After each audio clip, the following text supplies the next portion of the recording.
In this podcast episode, I'm going to share with you how to completely destroy procrastination.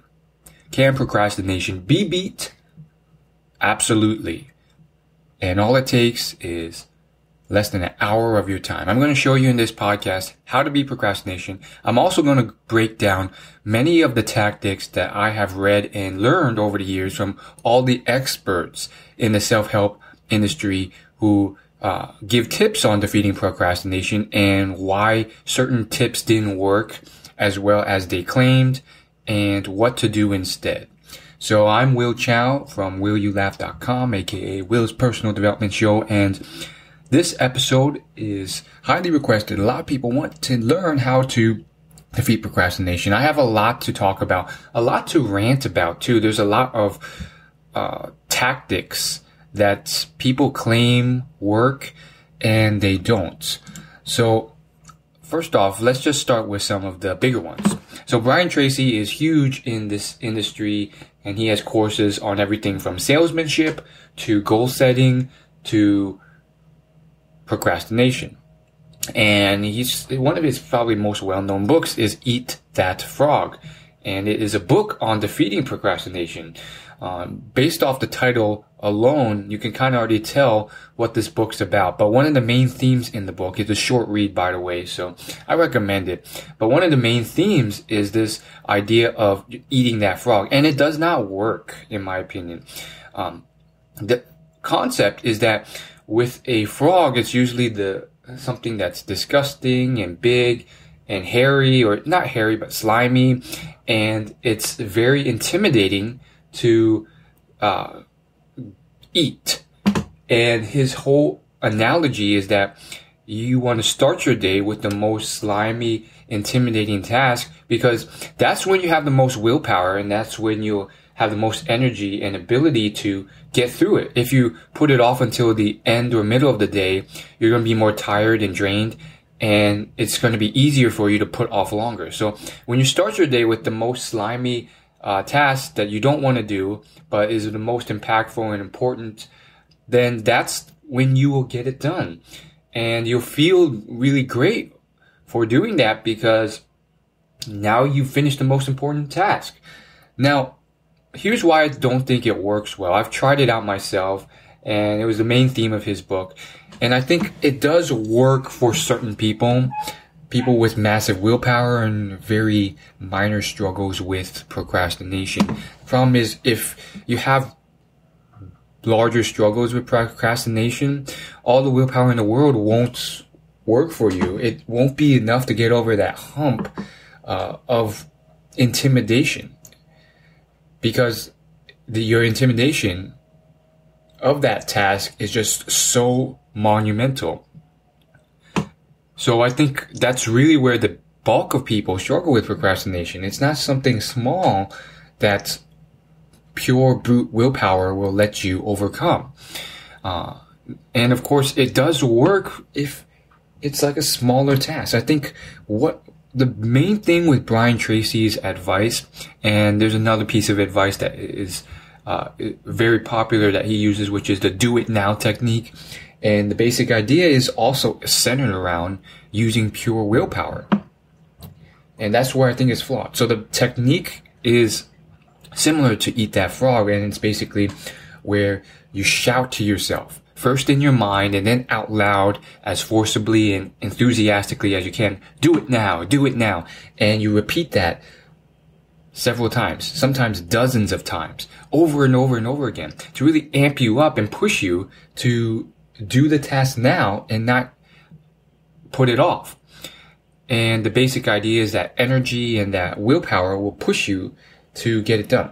The problem is, I think these techniques are more so used to get you over that last mile, that last final stretch, kind of like the last straw on the camel's back to push you to do the task. The problem is, most of us are not at a point where we are on the last stretch, where we just need that final push to get us to do the task.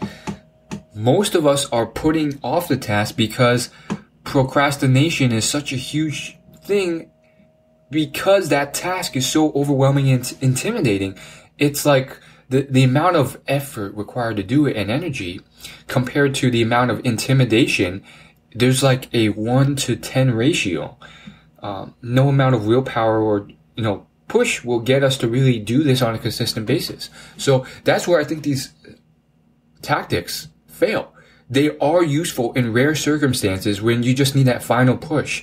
But for the other more common elements, I don't think it's very useful. I don't think this topic has really been covered well. I think there's a lot of self-help gurus who, they try what they do, but it's because they have really strong willpower genetically to begin with, or self-discipline. So for them, it's hard for them to fathom what a normal average person has to face. And therein lies the problem. So they give advice that works for them, but may not work for the rest of us. I want to move on to some other self-help gurus and advice that they give on procrastination that doesn't always work. And these are people who are very successful and even sell courses or programs on procrastination. So there's Tony Robbins, of course, and then there's a number of other people, Jim Quick and a few others. And I think the main idea here is that I went in there, with full expectations, trying to like test things out, following their guidance, and it doesn't always work out. So I'm not trying to, spread shade or dirt towards them or negativity. In fact, I still follow a lot of their work. But sometimes it doesn't always work. So you have to be a bit, skeptical about what they say and try it out for yourself and see if it works. So, I have some things about what Jim Quick has said, which I think isn't the best. And of course, I will go into what worked for me in place of what they do. To give a quick recap on me, I did this in a previous procrastination themed episode. Nowadays, my procrastination, I think I've become so good at it, and I used to be so bad at it. I would put off going to the gym for weeks or months in end. Now I go every day, save for my rest day, and I've been doing that for almost 2 years now. I meditate 2 or 3 times a week. I floss my teeth, at least some of my teeth, every other day at the very least. And there's a number of other habits I do that just go to show that I've been able to master procrastination. I'm doing, a consistent podcast. Most podcasts, they never make it past 5 or 7 episodes. Same thing with blogs. Most blogs never make it past 10 blog posts or even 5 blog posts. And I've already published 200 blog posts. Same thing with YouTube. Most YouTube channels, they never make it past 10 videos. They fail to be consistent. And I have already released 1,000 public YouTube videos on my YouTube channel. YouTube.com/willyoulaugh. And it's consistent. Every single week I release 2 or 3 videos on a topic around self-development. So it really goes to show you that I've been consistent at a lot of things. And I wasn't back in the day. I would be very inconsistent with my eating habits, my exercise routine, and a number of other things. I would procrastinate indefinitely with studying. And I'm saying this because I want to give a little bit of credibility towards stuff that's worked for me. And I've had to test and experiment to find out. So anyways, back to Jim Quick. One of the things he says about procrastination is to simply schedule it. I think this is, it's useful information. I think, if you want to get it done, schedule it. And I think there's a certain amount of use to this, but this on its own is more of a cherry on the top, icing on the cake, fringe benefit than really addressing the main issue of procrastination. Most of us know that we have to get something done. We know in the back of our minds that an essay has to be written or a bit of exercise has to be done. And I think it's still useful. Like, I'm not saying that this is bad advice. He says that this is common sense, but common sense is not so common. So most people don't do it. And if you put it on your calendar, you're far more likely to complete it because it's there and it'll remind you. So my opinion on this advice is that, yeah, definitely schedule it in, because there are people, especially students, who forget about it, and their procrastinating mind wants them to forget about it and encourages them to. So scheduling it out maybe every day, that's what I do. I put it on my Google Calendar. And when I look it up, it's like, okay, it's there. One of the things I do is the 5-minute journal. It's a journal that Tim Ferriss and Alex Icahn and a number of other people use, Noah Kagan. And first off, that journal I think is a bit overhyped, but I still see some of the benefits to it. So I'm kind of testing it out, tracking me doing it, and I have it scheduled at 9 a.m. every morning on my Google Calendar. And if it wasn't there on the calendar, I would have forgot to do it. So it definitely helps to schedule it out. But the big idea here is that just scheduling it out on its own does nothing to fix the main problem with procrastination, which is the intimidation factor behind it. So that's where I think a lot of the advice is flawed. Another thing that Jim Quick says is to defeat procrastination, delay procrastination itself. And he was using this tongue in cheek. He was basically saying like, oh yeah, to defeat procrastinate. And he says, if you're good at putting things off, put them off even more. I don't really understand this one at all. I feel like he just pulled this out of his butt. Jim Quick is like a pretty successful podcaster, and he's helped many celebrities and well-known people with speed reading and memory ability and the ability to learn faster. And I was a bit disappointed with his advice here in some of his episodes, because I feel like he just kind of pulled these out of his butt. Like, how the heck does that even help? To defeat procrastination, procrastinate more. And it wasn't like he was joking about it. He was just like, if you're not going to do it, do something else anyways. I don't think he really put much thought into this, and that's the problem with bad advice. Sometimes they just churn out advice online to satisfy some content calendar, or a certain amount of blog posts that they have to write, and unuseful advice sometimes pops up. So I was a little disappointed with that bit of advice, but it is related to something that I think is the secret to defeating procrastination, which is passion. And I'll get into that a little later on in this podcast. But overall, you can kind of start to see the dynamic here, that there's a lot of talk online, but not a lot of real actionable stuff that works. So I'll show you how to defeat that and actually get it done. I want to touch on one final example, and then we'll go into actual tips that work. I mean, I could spend a long time just breaking down all these tips that don't work, but we ain't got time for that. I mean, I'm sure you're already eager to just hear how I defeated procrastination. So let's get started. The final guy I want to kind of break down would be the podcast, The Joy of Procrastination. That's right. There's thousands of podcasts out there, and there are ones on defeating procrastination, purely on procrastination. And one of them is called The Joy of Procrastination, which is, oh yeah, by the way, if you guys can hear that sound in the background, sorry about that. That's a dog. But, in terms of that podcast, it was created by two, very successful, wealthy entrepreneurs,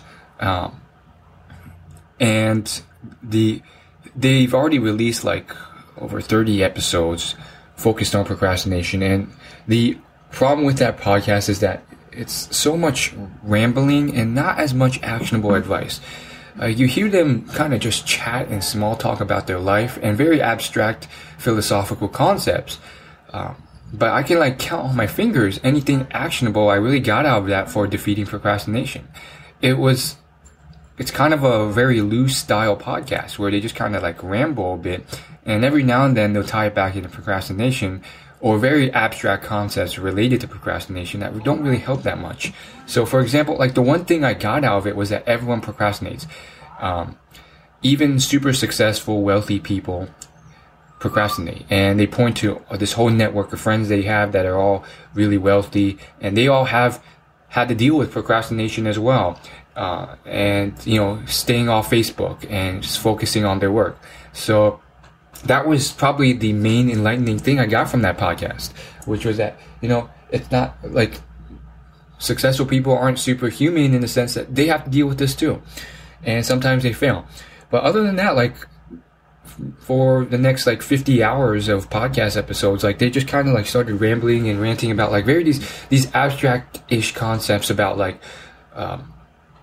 it's not the who, but it's not the what, but the who. And I guess what they were saying was that, if you network and connect and staying around the right successful people, then procrastination will magically disappear because you'll be surrounded by all these successful people who procrastinate less than you, and it'll just rub off. I guess that's what they're saying. And in theory, that's great. I definitely encourage you to do that.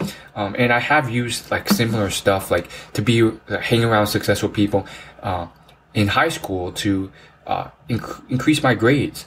I saw a definitive increase in my grades after 2 years when I chose to hang around the, most high scoring students in my school that were willing to hang out with me and that I clicked with.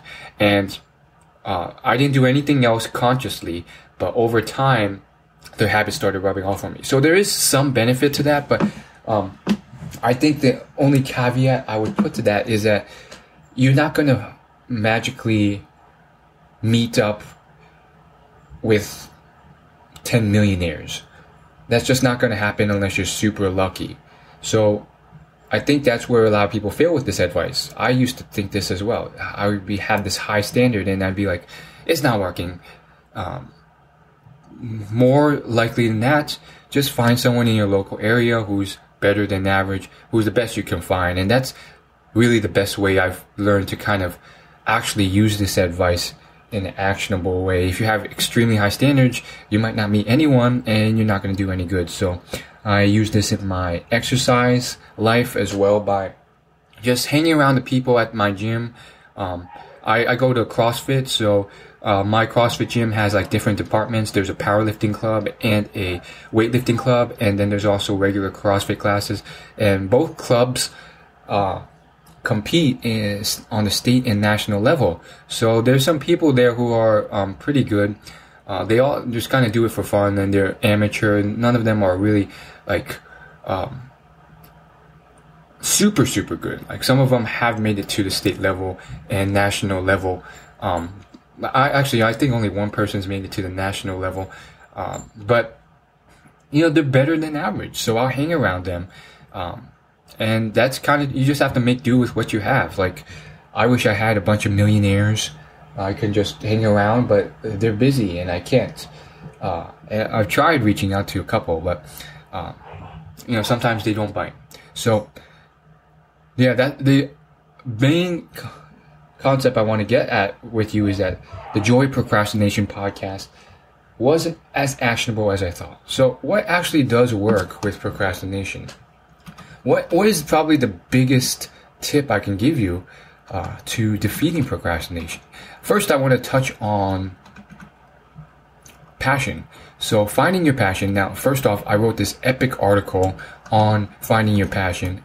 If you have any trouble finding a career that, if you want to learn how to find a career that you're passionate about, that you enjoy, and that makes you good money, you want to check out my ultimate article to that. It's a pretty thorough article with different sections.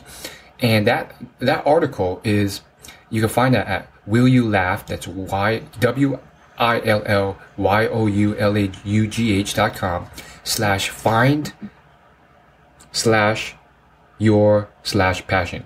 So that's willyoulaugh.com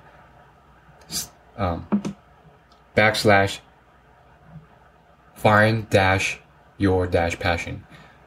And that's completely free. Took a really long time to write, hours and hours. but I think it's probably the A to Z guide on all the different aspects of it. And I bring up passion because not only does it make life easier, but it really is the one way where you can stop procrastination. Now, I'll get into tips on how you can defeat procrastination if you just really don't enjoy this thing that you have to do, but you have to do it because everyone has to face a situation like that. Maybe you're in school and you know you're not passionate about English and you're going to become a programmer one day, but you have to at least pass this English class that you hate in order to graduate college. So in that case, you're not passionate about it, but you still have to get through it. So how do you fix that? I'll get to that. But in general, I really think that most people their biggest problem with procrastination is that they choose something that they hate, and they know that they hate it, but they have to do it. And that can only get you so far. Back in college, I studied biology and other sciences, and the issue with it was that I absolutely did not like it, and I was trying to convince myself. I had convinced myself in my mind that I loved it, and that's the one thing that can happen to you. When there's parental pressure and a number of other factors, you yourself want to become a doctor. You convince yourself that you love this when there's signs that you don't really like this, and then as the years go on, you hit a stage where, and this is what happened for me, you've convinced yourself you're really passionate about it when there's clear, obvious signs that you really don't. And with something like science and pre-med, it gets to a point where you just get so much work and stuff you have to do that it kind of forces you to really consider it. And that's one of the key ways to really figure out if you're passionate about it or if you're lying to yourself. And I think that's one of the things about passion that most people don't realize. I've met many Asian American peers, who have clearly convinced themselves they're really passionate about something when they're not, and that's because of a lot of parental pressure for them to become a doctor or lawyer or engineer. And it's kind of sad because they're not passionate about it. So that's not always the case with everyone, but it sometimes happens. And the main idea here was that I got to a point where I had tried all these different techniques and I was still procrastinating, and it took a really long time, but I found out that it was not the procrastination destroying tactics that were the problem. The real issue was what I chose to do. I didn't enjoy it. And I had to come to terms and realize that there's plenty of other job opportunities and career paths that I could go down that was not the end of the world. And I didn't have to brute force and use willpower and discipline, which I had a ton of because I had just, wanted it so hard that I trained my discipline, and it still didn't work. I got to a point where I was assigned sometimes up to 80 pages of really boring textbook reading every night. And I would bang my head against the wall and try and get it done, but I couldn't because it was just so boring and long. And I used to point to all these tactics. I would say, oh, it's because I'm studying in a room that has all these noises and it's distracting me. And it's really when you start eliminating those excuses that you realize, oh, maybe it's not this, maybe it's just something else. And I had a bunch of excuses. I was like, oh, it's because it's too noisy here. There's people coming in and out. I found a quiet room where there's no distractions. I still procrastinated. I found ways. I would play with my pen. I would go off into fantasy land and daydream about different stuff when there's nothing in the room except for a chair, a table, me, and no noise. So, I started slowly eliminating all those excuses that I didn't think were excuses at the time. I thought they were reasons why I procrastinated. and they wouldn't work. And there's a bunch of other excuses. It was like, oh, it's because I have my laptop in the room and these pencils and they distract me.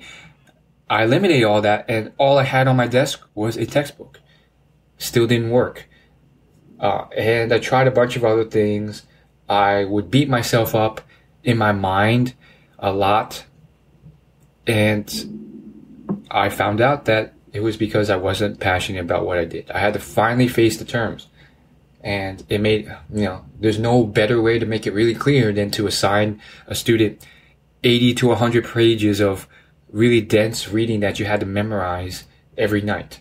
So keep that in mind. Find your passion.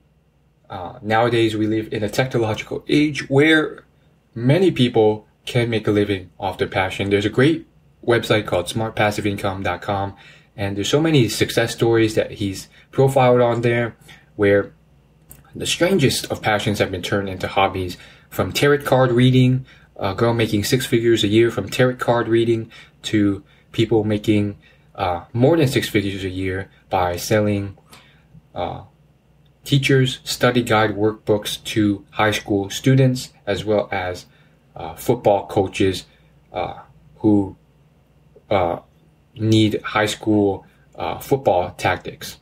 So check out that site if you need inspiration. I don't believe every single passion can be turned into a really profitable career.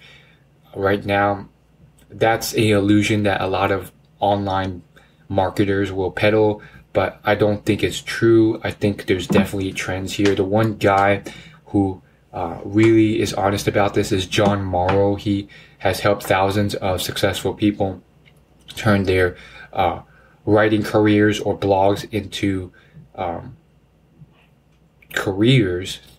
And one thing he's found while coaching so many people is that you actually can't choose any possible passion under the sun.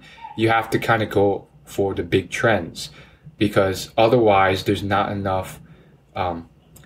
There's reasons why the certain trends don't exist.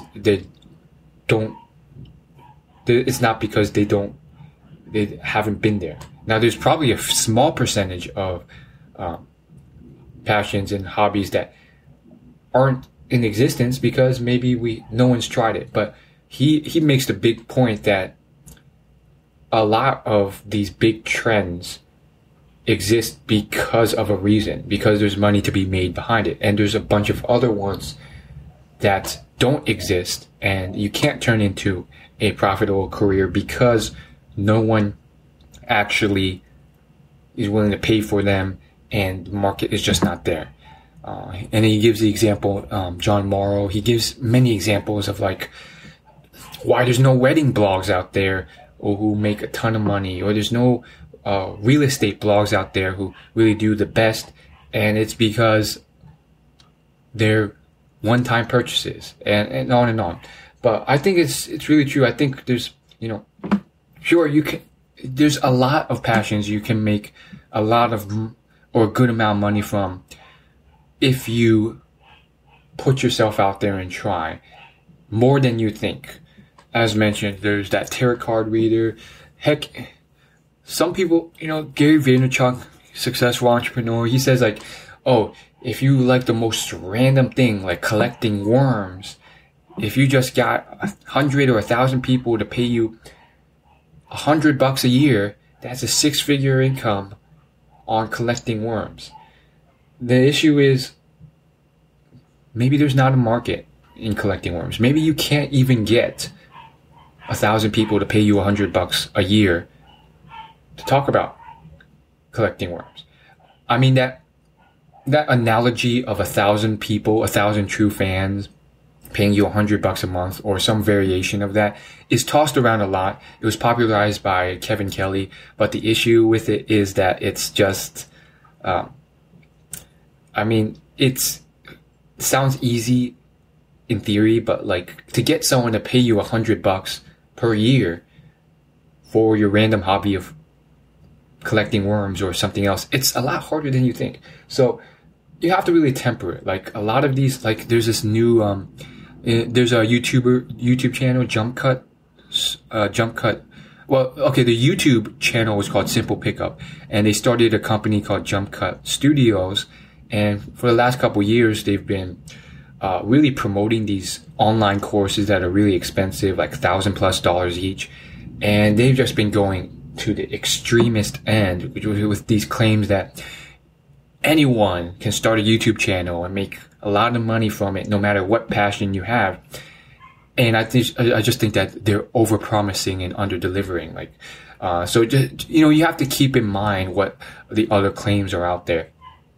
Now, the point of all this is that in terms of procrastination, passion is really important.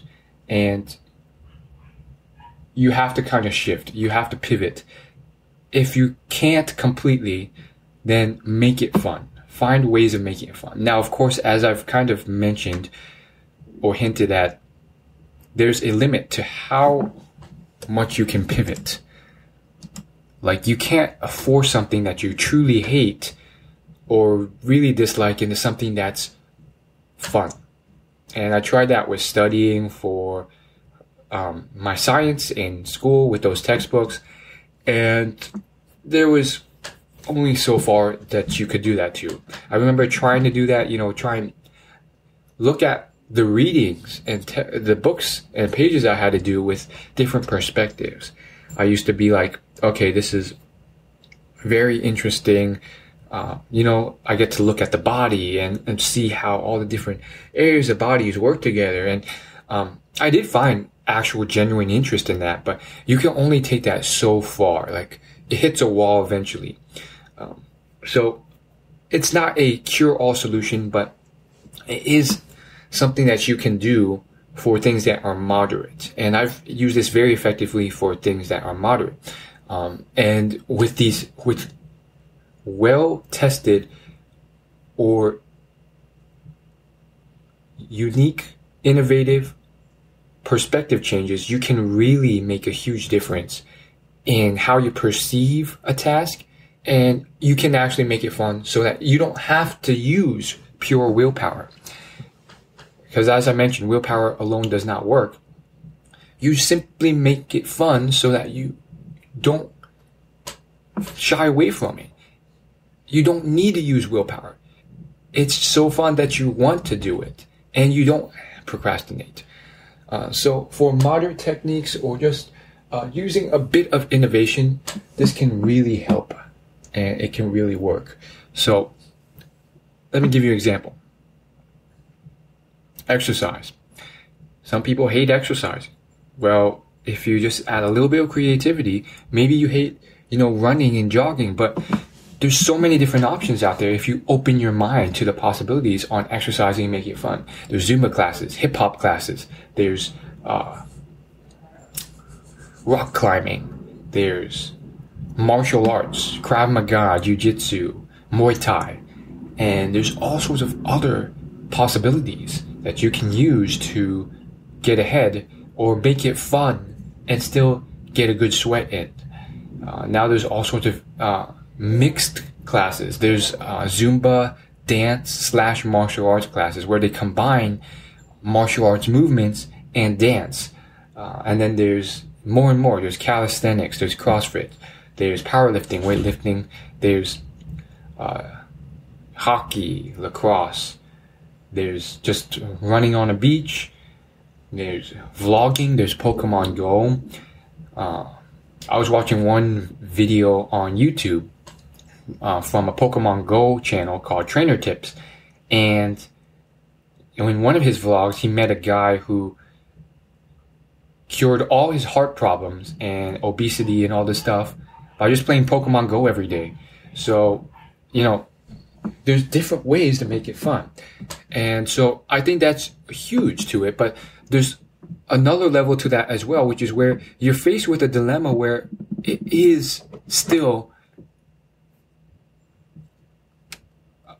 a bit tiresome or tragic, or just it's still perceived as a bit of work, but with certain perspective and mindset shifts, you can turn that into something that's completely different.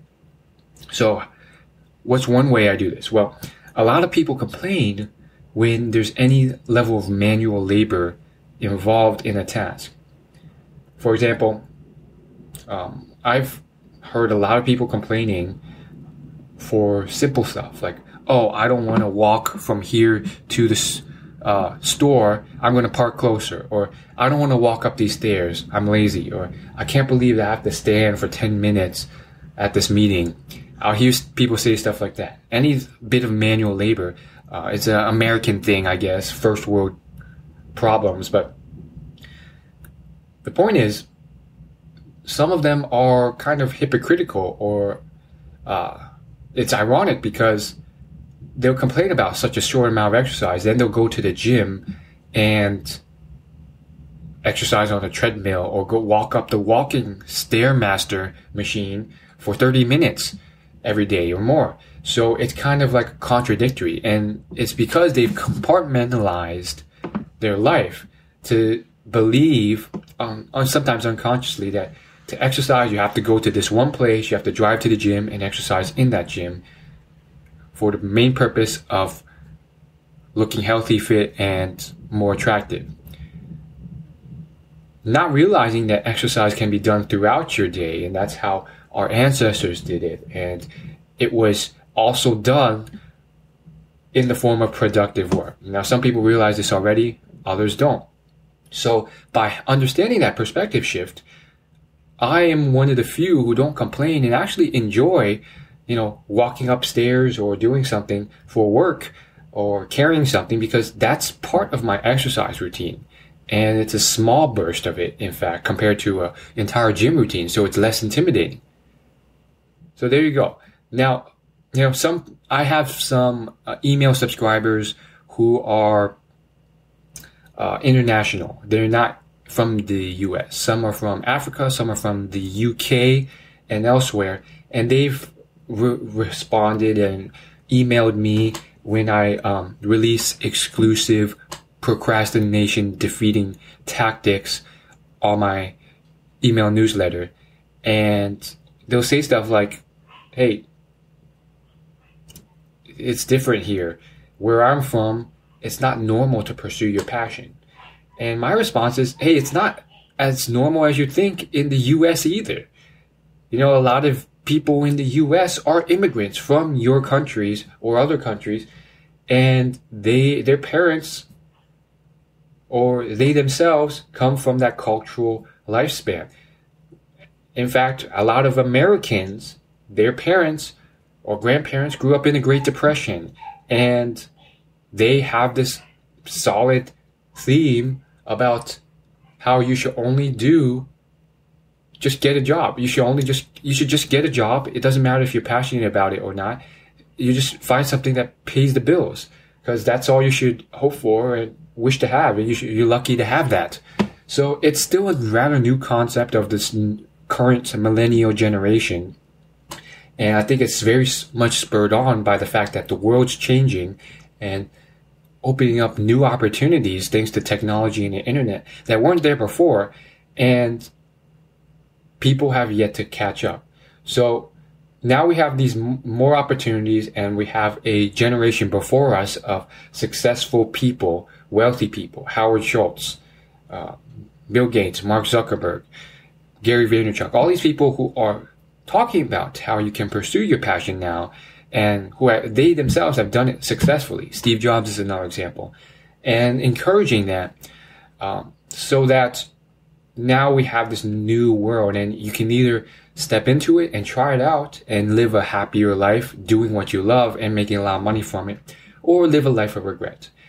I suggest a healthy medium, which is maybe you get a full-time job where maybe you are paying the bills initially and getting it done, and on the side you're trying out different things and experimenting. Or you can be while you're still in school, you can intern and volunteer and test out these different things and see if there's viability, and ask questions with people who actually do that line of work. Interview them, reach out on LinkedIn, and find out how much do you get paid on a general range if they're not comfortable giving the exact numbers. And is this a viable career pathway? Is there upward trajectory? I did that myself, and I reached out and actually heard back from some people who were social media managers for some of the top Fortune 50 companies in the world. And it was a very interesting thing. Long story short, it's a good career. I don't think there was much discernible upward trajectory. It was, except for like building years of experience on your resume. But the point is, I think it was very interesting seeing what was viable and what wasn't, and breaking assumptions about certain career pathways that were there. So one great resource I recommend is the podcast Side Hustle School. It's run by Chris Gillibo, who is a well-known best-selling author of many books, including The Happiness of Pursuit. And every day he profiles another person who has a successful side hustle on the side. And he has all sorts of crazy stories. He already has over 800 episodes. And there's all these random hobbies that have been turned into side hustles. Everything from podcasting to collecting frogs to Excel spreadsheets to running, organizing marathons. All sorts of crazy stuff have been turned into profitable side hustles. Now, not all of them are full-time careers, but many are moving in that direction, and some of them, they don't want them to become full-time careers. So keep that in mind. Like it's fluid, and if you have a side hustle, you always have something to fall back on if it doesn't work. So that's a great way of experimenting and really opening your eyes to see what is out there. And, I'm in the middle. I don't think everything can be turned into something that's a full-time profitable career that you're passionate about, but you can at least do better than what you are now. So try that out. I think that's the big issue. A lot of these people are just trying to brute force it, and they ask me questions. How do I stop procrastination? How can I concentrate and focus more? That's a big issue. The biggest issue is that you aren't doing something you're passionate about in the first place. So moving on from that, and moving on from just making it fun, what else can you do to defeat procrastination? I have a bunch of really cool tips. Now, some of them I've already shared in previous episodes, so I won't touch on them in this one. I highly encourage you to check out those previous episodes I've done on procrastination, because those are probably the highest hitting tips on actually tactics based to defeating procrastination. But I want to get into another point, which is that we are emotional creatures. We're not as logical as we think. We are very emotional creatures, and we make a lot of decisions based off emotions, bad decisions. So with procrastination, it's not just a logical thing. It's a very emotional thing. You start to trigger areas of your brain around laziness, about basically moving away from bad and towards good. Anything that is bad for us, we want to move away from. Oh, that's going to take work. I don't want to do it. Anything that's good to us, we try and move towards. Oh, that tastes good. That feels good. I'm going to do it, even if it's filled with sugar and will make you overweight. Now, there are times when we chase these things and it's for benefit. Maybe we want a healthier body. Maybe we want to make more money. But we're still being pulled back by things that we're trying to run away from. We run away from the bad feelings of the work we have to do to make more money or look better. So how do we combat this when we are lazy people? Are we just, doomed to laziness? Now, I think the answer to this is that it's okay to be lazy. I think laziness, in a way, is helpful. Now, there's this quote that some people attribute to Bill Gates. I don't think he actually said it, but it goes something along the line of that. Lazy people are actually some of the world's game changers, because they invent new ways of doing things that cost less effort. And then the quote points to stuff like the microwave, the toaster oven, the refrigerator, the car. And the basic idea is that lazy people are the ones who push society forward by creating things that allow us to remain lazy and still get stuff done. Now, do I agree with this quote? Not entirely, because really, the truly lazy people are the ones who won't even invent stuff. They'll just sit on their butt and they'll have a dead end job and they'll be overweight and broke at the age of 75.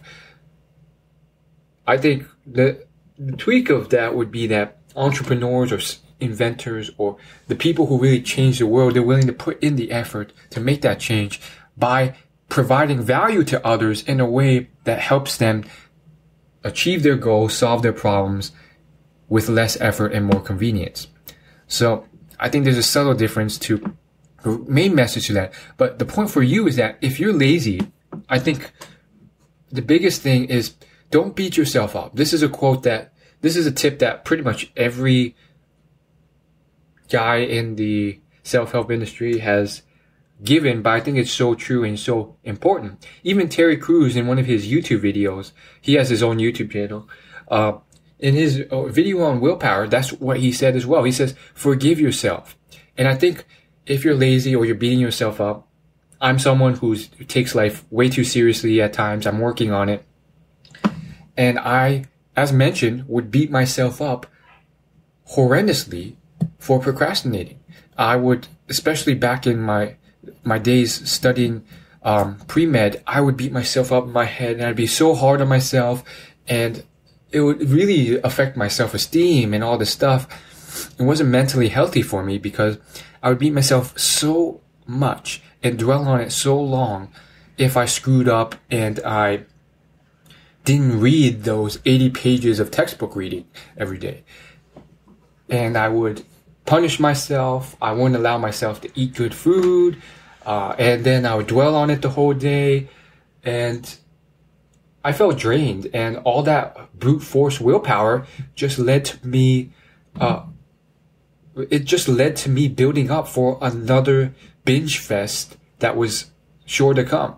So what I mean by binge fest is like every week or so, I would hit a point where all of a sudden I'd be like, screw it. And I would play video games, League of Legends, for like several hours in a day because I was just so fed up with like trying to, do something I hated or didn't enjoy. And then sometimes the binge fest would be snack time. So I would go to the college cafeteria and eat all these unhealthy snacks like mozzarella sticks and French fries and chicken tenders and quesadillas and all sorts of unhealthy foods and funnel cake and all that stuff. And I'd just be like, you know what, screw it. I want to have some fun. I'm sick of just suffering the whole day. And it was a really unhealthy cycle of just like suffering and then binge fest. And that's why I think having a healthy, productive passion is crucial to doing that. I'm doing that right now by, recording a podcast and talking about productive, successful, self-help stuff that I enjoy, and there's no real downside, and I'm not drained by doing it. So keep that in mind. If you're lazy or you're careless, forgive yourself from time to time. Know that we're all human, and that we can get this done. That it's normal, and that we all suffer from laziness, and that laziness isn't even always a suffering thing. Like, it's there for a reason. Sometimes we enjoy just kicking back. It's in our genetics. So what else can you do to defeat procrastination? Well, I think another thing that's important is to chunk it out. Now, I really am a firm believer in breaking it down into the tiniest of things. And I'll give you a great example. So this happened fairly recently, and it was probably a huge example of me defeating procrastination. I'm actually quite proud of this because at the time I had so many emotions that were telling me, don't do this. It was to an extreme level. I didn't want to do this. I didn't feel like doing this, and yet I still did it. And what was that? Well, it was going to a Valentine's Day bar social event. So I'm part of a social league, and for that social league, there's recreational sports behind it. So there's different sports from kickball to soccer to softball, And I've done a few sports with that league already. And they had this Valentine's Day social event. And first off, I'm usually super anxious and scared to death of events like that. I'm just like, I'm not an extrovert. And those events, I'm anxious of. Now, in the last few years, I've kind of been able to get better at that, realize that they're just people there, and certain strategies I've employed have helped me just realize that, they're just people there. You're just there to have fun and make friends, or just meet new people. And yet, I was just so scared of going, and on top of that, I was lazy and I didn't want to go. And these big excuses were popping into my mind to an extreme that were just pushing me away from going. Yet I was able to go. So what were these excuses that were forcing me to procrastinate? Well, one of them was that it was raining super hard, like almost hurricane rains for some reason. It was a straight up downpour. So I'm like, no one's going to be there. It's going to be super rainy and it's going to be a hassle. The second thing was that it was 30 minutes away. The drive was 30 minutes away, and that was a hassle. It would be a 30-minute drive there and a 30-minute drive back. The third big excuse was that, it was already 7 o'clock. It was late at night. Sure, it starts at night, but, it's the end of the night. Why not just kick back and relax? Why are you spending the hassle of doing this? It'll be more of a chore than something that you enjoy and a big hassle.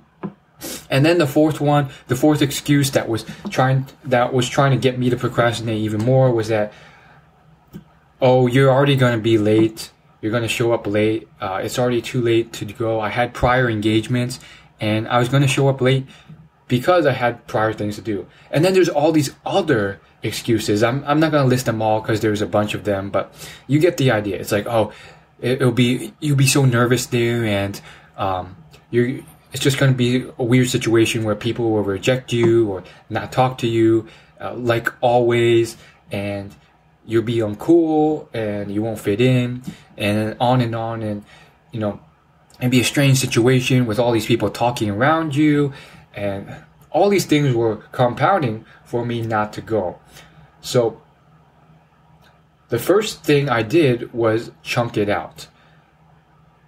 And I think this is probably one of the keys to all my success recently, which is I chunked it out and I reduced it to something that was manageable. So I gave myself permission and I told myself, you just have to show up for 20 minutes and then you can leave.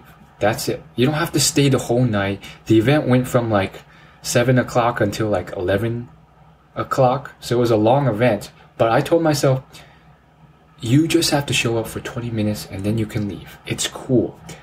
That's it. And that chunking really helped me. Now you can lower it to as little as you want. I could have lowered it to 5 minutes or 2 minutes, but I didn't, because 20 minutes was already ridiculously low enough for me that it wasn't a big deal. Like, I've been to social events before, and I gotten better at it, and I knew that these were just other human beings with their own problems and flaws, and I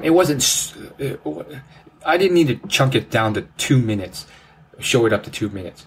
But I do recommend that if you're starting out and it's an extremely intimidating thing, that you chunk it down to something that's super insignificant that will actually get you to do it. And I think that's the biggest thing that you want to do with procrastination, which is you want to reduce it to such a small thing that it doesn't intimidate you at all anymore. For me, that was 20 minutes. And then the next thing was I made sure to see the benefits to it. So I knew deep down that there was a reason I really wanted to go to this, and there's a lot of benefits to it. So I focused on those benefits, and I knew them deep down, like they were there. So one of the big things was that I really, really wanted to have fun and meet girls, hot girls, at an event like this. And I didn't want to spend yet another countless night just alone on my own, thinking what if, and having that regret like I always do, week in and week out, and just feel bummed out and feel like I'm missing out, or just like feel like I'm having another boring night with nothing to do. So I saw the benefit there, and I knew that not all women were horrible creatures that were rude to you and rejected you. It was hard. It was hard to work through because, I had a bunch of memories of, women being rude to me or rejecting me. However, I focused on the benefit, and I was like, you know what? I have nothing to lose if all I'm there to do is have fun and meet new people and make friends. So that's what I did. I actually focused on that benefit, and it really helped me. And it started to clear away some of those excuses like, oh, it'll just be a chore, it won't be fun. And I'm like, I'm starting to see how it could be fun. I looked at the event some more, and there was fun activities there. They had like a skee ball activity and a beer pong station and some other cool activities there that you could do. And there's glow sticks and stuff like that. So I was like, this would be pretty fun. So that started to eliminate some of my excuses like, oh, it's not free. You have to pay $15 to join. But just kind of doing your research and realizing what you had to do helped. Another one was that pricing. Like I was like, oh, it just added to the pile of excuses for me not to go. Oh, it's not free. I want to stay on a budget. But I found a discount code, and that knocked it down to $11 that I had to pay. And then, I just went with it. So that was another thing. Now, the third tactic I used to defeat procrastination in this situation was I gave myself permission to show up late. I think for any type of event-based procrastination, whether it's some networking event that you don't want to go to, but you wish you should, or a sales event or presentation, something or other, or attending a lecture, I gave myself permission to show up late. And this tactic has saved my butt numerous times. Where there's some event, maybe it was some lecture or TED Talk, or actually I haven't been to any TED Talks, but like lectures themed sessions I had to go to, or networking events or get-togethers. I gave myself permission to show up late. And that's okay.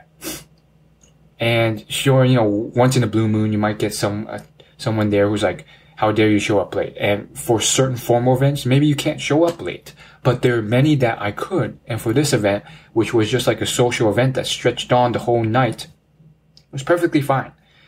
And I initially had this urge of like, I have to show up on time and stay for like 3 hours. But then I'm like, why? And I thought like, oh, well, everyone's going to show up on time because it's more of like a formal activity event. They're going to have a skee ball tournament there. So if I'm late, I'll miss the tournament entry. But I was like, you know what? If you don't break it into these chunks, you're not even going to show up at all. And that's the biggest thing that I recommend. Your biggest goal should be to reduce the intimidation factor to a point where you actually do something. Your main goal should be to form the habit of doing.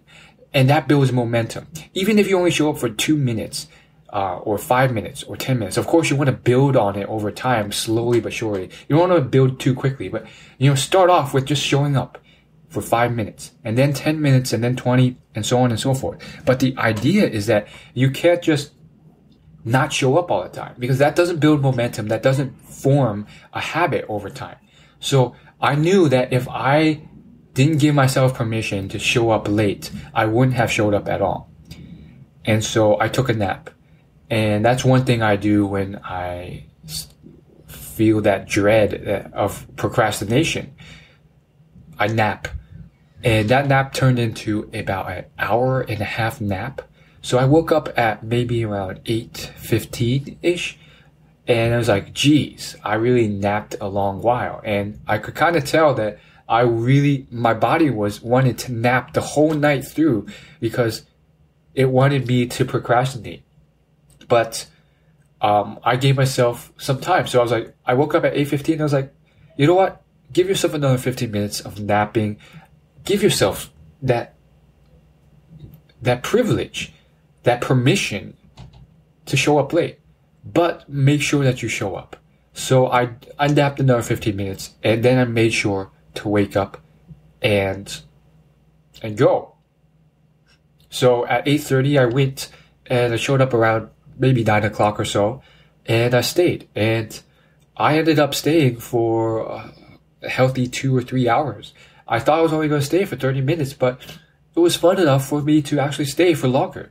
So I'm probably not going to make it a habit. I think in terms of going to these bar scenes, I don't think it's my thing in general. They can be very brutally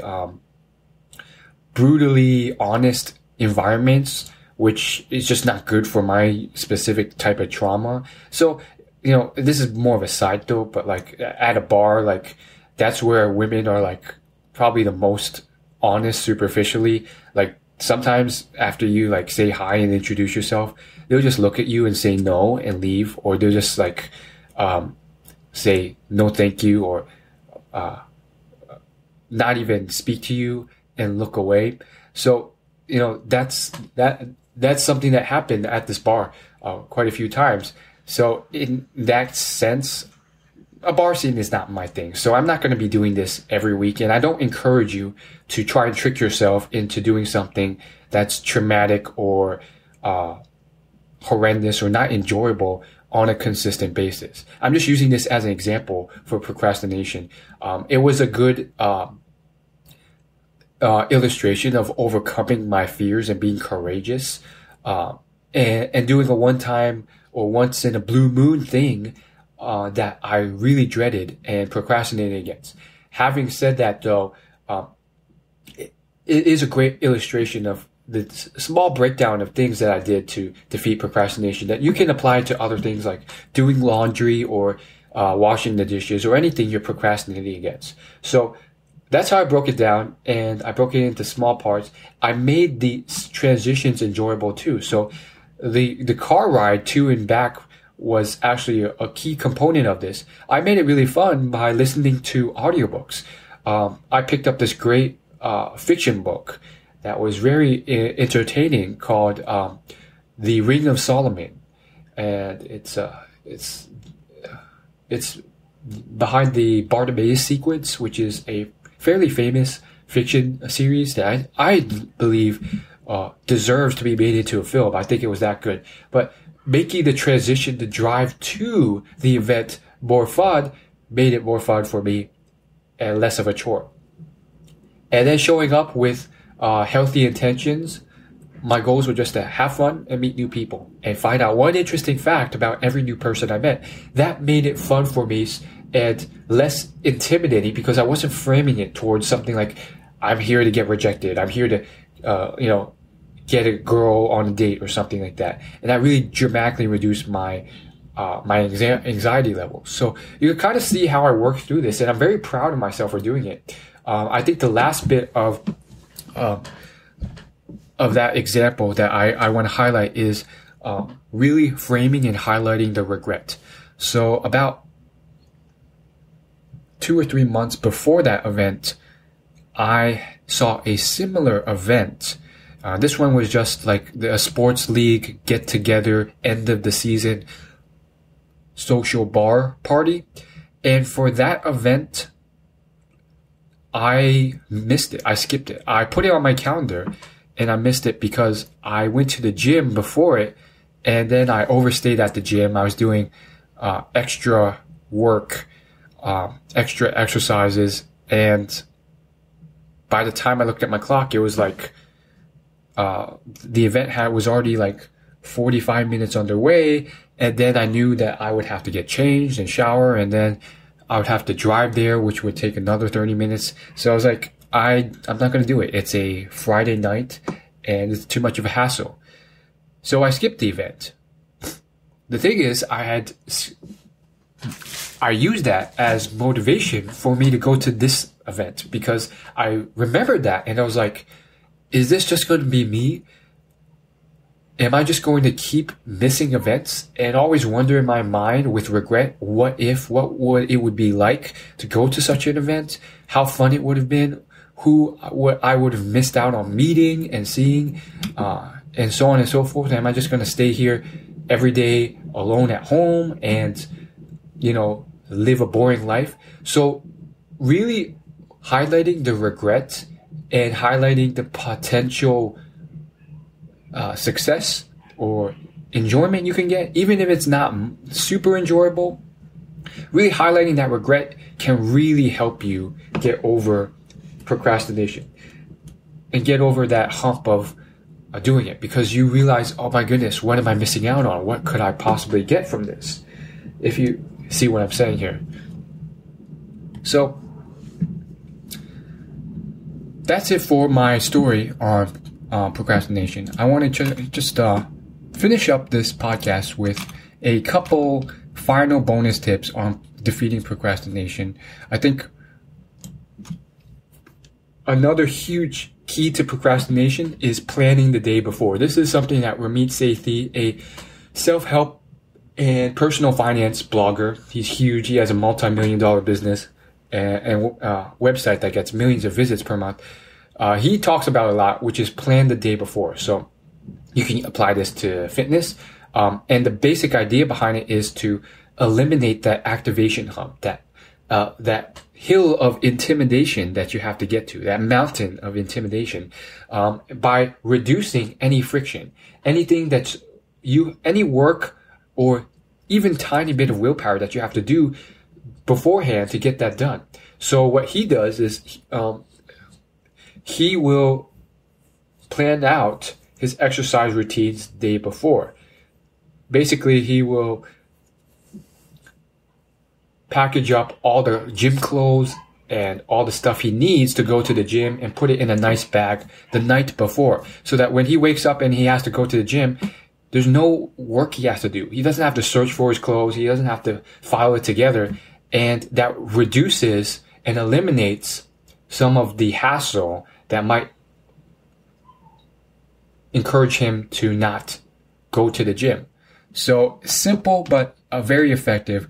Planning is incredibly important. So a lot of people have problems with doing homework or, doing extra work.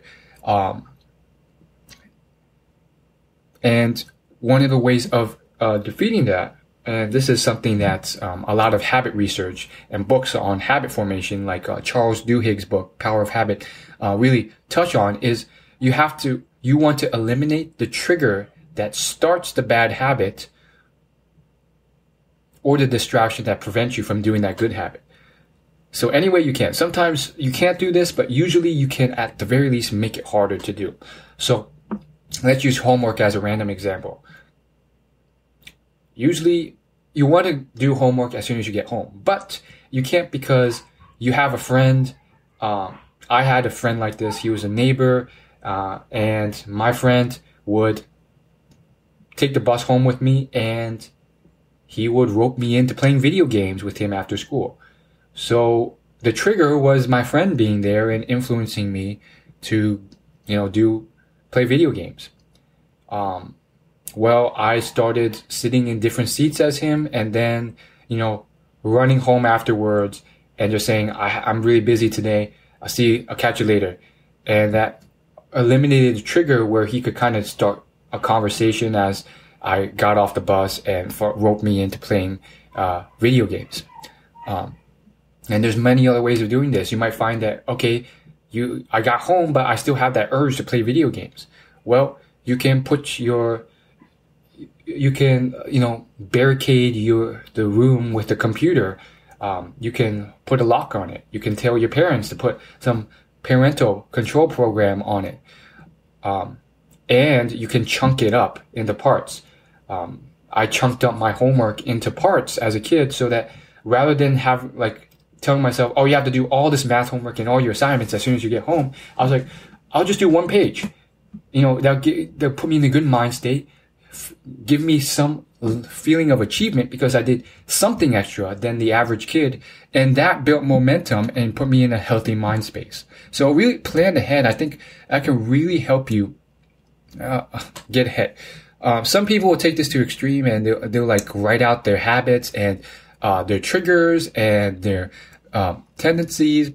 But, I don't think everyone has to do that. I think it's totally up to you as to how far you want to take it. I just think planning ahead is very useful. Another bonus tactic is set rewards. So obviously you want to use healthy rewards. If you replace one bad habit reward with another bad habit reward, it's not going to help much. Like, let's say you're trying to quit eating junk food and stop procrastinating on writing an assignment of some sort. Maybe it's a blog post. For me, it's usually a blog post. For others, it's maybe a essay or a business proposal, something like that. Well, if you reward yourself with an unhealthy, greasy burger, you're replacing one bad thing with another bad thing. Or if you reward yourself with drugs or cigarettes, you're kind of screwing yourself over. So how can you chain yourself to have a good trigger and a good reward? I've struggled with this. Brian Tracy talks about like one M&M. That's like a piece of milk chocolate candy. One M&M each time you like finish a sales call or something. I think, the problem with that is like, yes, it's just one M&M, but like it's still chocolate and it gets very addictive very quickly. And it's not good for you.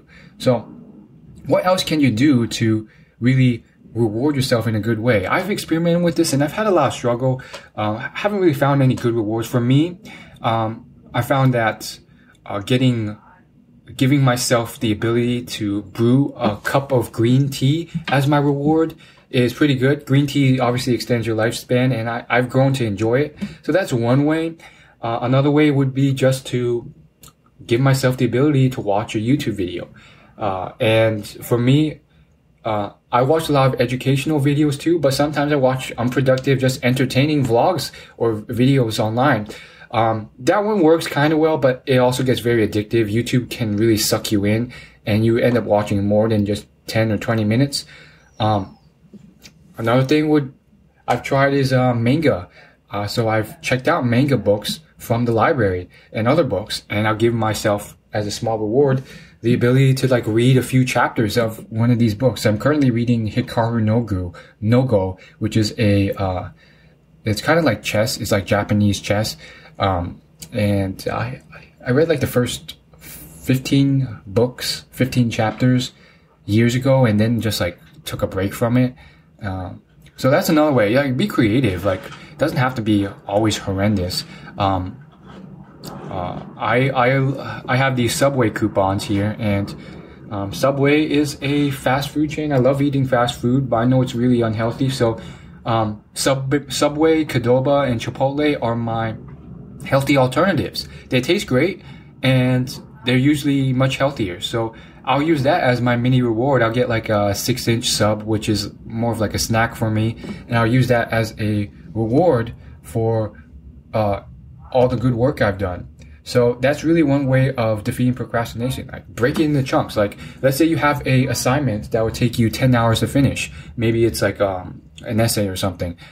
Break it into like 30-minute chunks. If you finish 30 minutes of this today, I will reward you with a 6-inch. I'll let you buy a 6-inch sub from Subway to eat. So, it's about really giving yourself permission of forgiveness. Give yourself the ability to just forgive yourself by, allowing yourself to buy something that's maybe slightly unhealthy, but still rather good for you and enjoyable. So take that into account. It's not about being perfect. It's not about perfectionism. So this podcast is getting really long. So I'm going to finish it up with a final tip on procrastination. Now, one of the things you have to realize with procrastination is that usually the task at hand is not nearly as bad as you've built it up in your mind to be. The smarter you are, the more you're prone to overthinking and overanalyzing, and therefore you're more likely to build up the task into something horrendously crazy until you never even start it. So really chunk it down into small parts and actually see yourself doing it. If you perceive and understand that it's not as intimidating as it actually seems, and you actually perceive yourself doing the task, you realize, man, this is not as bad as you think. And then that will give you not only the motivation, but the mental check to really get to the next level. I really think that starting your day on time and starting with the most important task will really build that momentum. There's a lot of science and research behind willpower, and they found that it functions just like a muscle or a battery, in the sense that it gets depleted and it needs to be recharged overnight or with your rest time. But it also, like a muscle, gets stronger when it gets worked. So what that means for you is that you have to start at the start of the day so that so you have a full battery pack of willpower. Okay, so the final bonus tip I want to give you about procrastination is that in terms of taking action on procrastination, you have to try guiding your subconscious mind into healthy thought patterns to help you get this done. So I've outlined all these concrete tactics, but your unconscious brain is a very powerful mechanism that you can use to really help you creatively solve problems. So put that in the back of your mind right before you go to bed. Tell your subconscious mind, hey, while I'm sleeping, I want you to really focus on in your mind, how can I break this task that I know I'm procrastinating on, but I know it has to be completed, into chunks so that I can defeat it, that I can focus and concentrate and fix it up. Look at your life and just allow yourself, like, how can I creatively fix this? And it might come back with you. Sometimes it may take a week or sometimes 2 weeks, but you come up with some type of creative epiphany, some idea, and you'll be like, whoa, you know what? I just realized that maybe I don't even need to finish this task. Or maybe I just need to change into a different career. That might be the idea that comes up. Or sometimes you'll just be like, yeah, you were trying to solve it by doing this, but why not try this instead? And you can get the same goal. That one is, sometimes it requires some innovation, but it happens. For example, when you consider your main goal, it's sometimes, hey, I want to make $100 a month from a side hustle. And I've been procrastinating on doing this assignment to do it. But all this time I've been focusing on trying to defeat procrastination to do this hustle. Maybe it's to flip furniture on Facebook Marketplace. But what if I just try this instead? Maybe I can start an Instagram page and become an Instagram star, and that's much more fun for me anyways. And maybe I can make $100 a month doing that. So that level of outsized creativity, that higher level creativity, can really help you succeed, if that makes any sense. Once you have it in your mind, you can start thinking creatively and find different pathways, and that will really help you extend what you're doing into completely different outlines and different ways of doing it. Obviously, another huge part of procrastination would be navigating and setting up systems so that temptations, stimuli, triggers, cues, or distractions, all those things get eliminated.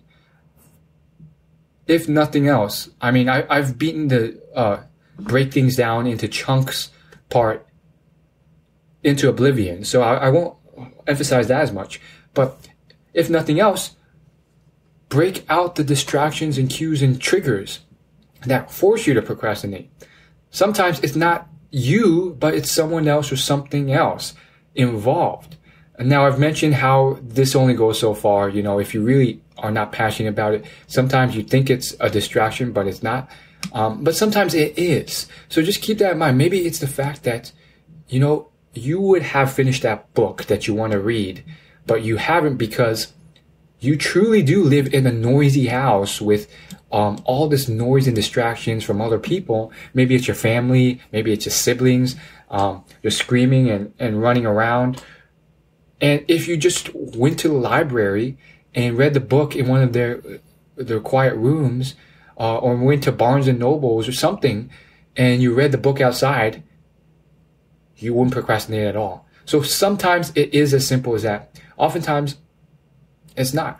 Now, the final thing I want to touch on, and we'll wrap up, is negative conditioning. So some people will recommend pretty much holding yourself accountable by doing something that will hurt you if you don't.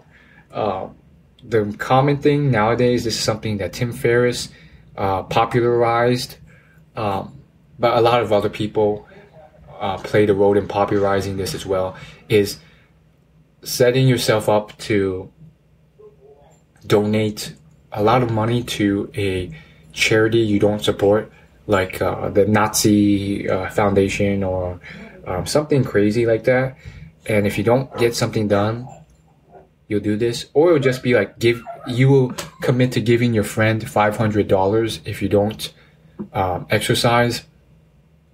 I don't think this is the most, I think it works. It's definitely helpful. But in order for this to work, you really have to truly commit to it. It will really motivate you, but I don't think as a primary driver, it beats passion. Because if you keep ignoring the fact that you don't enjoy doing something, that will eventually come back to bite you. Definitely try it out. Definitely, you know, set something up to try it out. One of the best ways I've heard of doing this is there's this one YouTuber, and what he'll do, I think this was Thomas Frank. He's like a YouTuber that has like millions of subscribers. He sets up an automated tweet every morning that says, if you see this tweet, let me know and I will pay you $100. And the idea behind it is to force him to wake up early in the morning every day. He has to wake up and delete that tweet before it comes out every morning, or he has to pay any of his followers who see that $100. And he's paid his followers $100 like once or twice, but ever since then, he's been able to wake up every morning to prevent that. And I think that's the way, if you're going to do this, you have to do this right by actually creating some type of automated technological system to set it up correctly. If you just make a mental note of doing it, it's too easy to just not do. If you just like, I'm just going to make a mental note that I have to pay someone $100 if I don't wake up on time. You're going to wake up late, and then you're going to realize that, and you're going to be like, I'm not going to pay anyone $100, and it won't work. If you want to do this, and it can be effective for some people, you have to set it up correctly. Now, there's currently like a few gadgets that have come out. There's like a guy who, I think he's Ramit Sethi's brother. He created like pretty much a shocking bracelet called Pavlov, and there's like other copycat devices out there. We basically like, the basic idea is like physical torture. You shock yourself each time you do something bad to form a good habit. I think this negative conditioning is just ridiculous. It's like, did you really need, I mean, the whole idea honestly is just ridiculous in my opinion. Like, did you really need to invent like a shocking bracelet to help you do this? I think it's pointless. Some people just use like rubber bands and they'll smack their wrist really hard if they do something bad by pulling back the rubber band really far. I personally think this negative conditioning, it's not as effective as positive conditioning and rewarding yourself. And I'm basing that off a lot of the parenting books and scientific studies on parenting that have been done that just show that positive conditioning is more effective than negative conditioning towards teaching your child. However, if you want to try that, go ahead. But I wouldn't recommend spending a ton of money to buy like one of those random bracelets that shock you. Like, I think that's unnecessary and a waste of your money. You can probably find another solution for a lot cheaper. You probably buy yourself a taser for a fraction of the price if you really have to go the route of electric shock.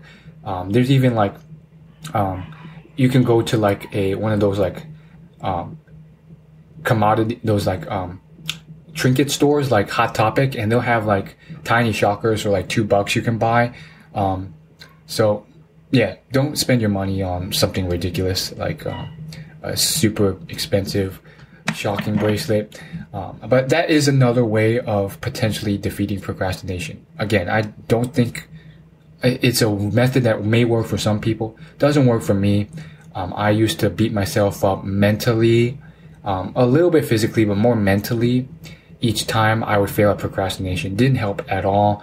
Really just lowered my self-esteem and it was just way too much beating myself up mentally. And I feel like that's also kind of possibly translated into low self-esteem in other areas of my life from doing that. So just be careful with stuff like that. You really don't want to dwell on, anything you did wrong for too long. Anything more than like 10 or 20 minutes is not mentally healthy. And I would go hours. So you get the idea. So thanks so much for listening to this whole thing. I really hope you found it helpful. I really tried to go a different route from what you read or hear or watch as tips for defeating procrastination from any other online source, whether it's an Amazon Kindle book on this or a article or podcast or video on procrastination. And that is because I've consumed almost all this stuff, and quite frankly, a lot of it just doesn't end up helping much. And I've made a point to debunk or expose the truth behind a lot of these tactics that these other gurus recommend. Some of them just do not work as well as you think. I highly recommend starting with defeating that intimidation barrier and focusing on passion. There's a reason why no one procrastinates on playing video games. It's fun. It's fun. No, you don't have to work on defeating procrastination. You want to play video games every day. The reward itself is the video game you play. So keep that in mind. I think there's a quote by Jeff Bezos. He said in an interview, and he says that children have no problem discovering their passion. It's when you become an adult, when you start to have trouble finding your passion because you form mental blocks that prevent yourself from allowing yourself to choose certain things as your passion. So keep that in mind.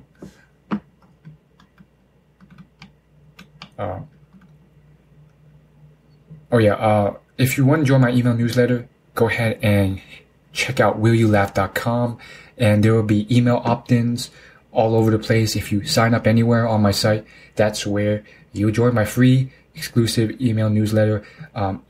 Once you join that newsletter, in the first week, I have a auto responder sequence set up where I will send out a couple emails where I share some top secrets to defeating procrastination that I share nowhere else. So really check that out. And then throughout, I send real live emails that were just written in my newsletter almost every week actually. So if you want real tips on defeating procrastination, check out that newsletter. Thanks so much. Go check it out and hit that subscribe button for this podcast on Apple Podcasts so you know when the next episode's coming out.